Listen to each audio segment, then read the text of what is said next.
Saya terkejut dengan tajuk berkenaan. Bukan sebab dia tak letak nama ustaz kat situ atau sebagainya. Tak ada kaitan. Saya memang membahaskan diri dengan nama saya Syihabuddin. So, tak ada masalah. Tetapi, mana mungkin bagi saya mengatakan Ustaz Engku dan Dr. Hafiz Soroni membela hadis palsu? Mushma'ul. Tak masuk di akal. Apatah lagi di dalam kenyataan saya sebelum ini. Tiada tuduhan berkenaan. Anda tengoklah video tu. Memang tak jumpa perkataan yang saya menyatakan bahawa mereka ini membela hadis-hadis palsu. Tapi saya tengok teliti sungguh-sungguh. Rupa-rupanya ada tersebar poster ini, saya terasa begitu pelik. Pertama, mengkritik usaha oleh segelintir umat Islam yang rajin menyebarkan maklumat tentang status hadis adalah satu kritikan yang bagus pada asalnya. Tetapi dalam bab ini, dua orang ilmuwan ini bertindak mengkritik satu perbuatan yang tak perlu. Ketiga, apabila kedua-dua ilmuwan ini menukirkan isu kepalsuan hadis, solat tarawih, puasa Rejab dan hari tarwiyah, saya tepuk kepala. Adakah mereka berdua ni tak tahu tentang penghujahan hadis sahih dalam bab ini? Ataupun mereka saja nak buat tak tahu? Para ulama kita bincang sehingga berlaku khilaf dalam hujah yang pelbagai. Tetapi mereka tidak menjadikan hadis palsu sebagai sandaran. Perbincangannya bukan pada hadis palsu, tetapi hadis-hadis yang sabit yang boleh difahami maksudnya. Jangan nanti kita ulas isu makan terung dengan membawa hadis palsu berkaitan tentang makan terung pula. Kononnya terung boleh ubat segala penyakit. Lalu dibawalah hujah untuk mengukurkan hadis palsu berkaitan. Ini disiplin ilmu ceruk mana ni yang jenis buat macam ni? Setelah kedua-dua ilmuwan ini menyebutkan tentang hujah bolehnya puasa tarwiyah, dibawa kembali isu hadis. Disebutkan bahawa hadis itu dipermasalahkan pada perawi bernama Muhammad bin Sa'ib Al-Kalbi. Sebahagian besar perawi mengatakan dia pembohong, sebahagian lagi mengatakan bahawa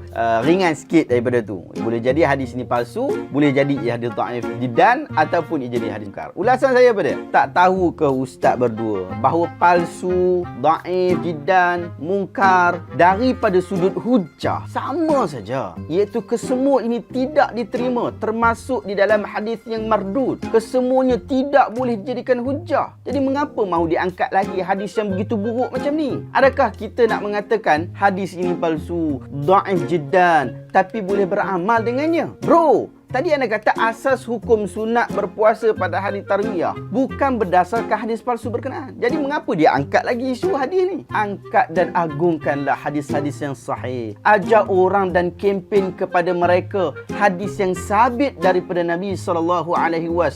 Bukan tak ada pun hadis dalam bab ni. Memang dah jelas dah berkaitan hadis puasa pada 1 hingga 9 bulan Dzulhijjah ini. Walaupun hadis bukanlah satu-satunya hujah, tapi kita kena pastikan kita berinteraksi dengan hujah hadis dengan betul. Dalam bab hadis dhaif pun, para ulama letakkan kaedah yang begitu ketat sehingga mensyaratkan jangan berkeyakinan bahawa ia adalah sabit daripada Nabi. Tapi tiba-tiba kita duk kempen seolah-olah hadis yang palsu itu juga ada kemungkinan sabit daripada Nabi. Mana disiplin kita sebagai orang yang mengaji hadis? Mana disiplin kita sebagai orang yang mengaji syariat? Anda tengoklah video tu, memang tak jumpa perkataan yang saya menyatakan bahawa mereka ini membela hadis-hadis palsu. Tiba-tiba kita duk kempen seolah-olah hadis yang palsu itu juga ada kemungkinan sabit daripada Nabi. Mana disiplin kita sebagai orang yang mengaji hadis? Mana disiplin kita sebagai orang yang mengaji syariat? Tiba-tiba kita duk kempen seolah-olah hadis yang palsu itu juga ada kemungkinan sabit daripada Nabi. Memang tak jumpa. Saya tak pernah membayangkan bahawa seorang Syihabuddin yang tak pakai jubah, kopiah pun tak ada, kepala kosong saja, serban tak ada, tak banyak pun selawat sana selawat sini, baju pun pakai gundam saja, dapat mencalarkan dan mempengaruhi penilaian orang kepada kedua-dua tokoh.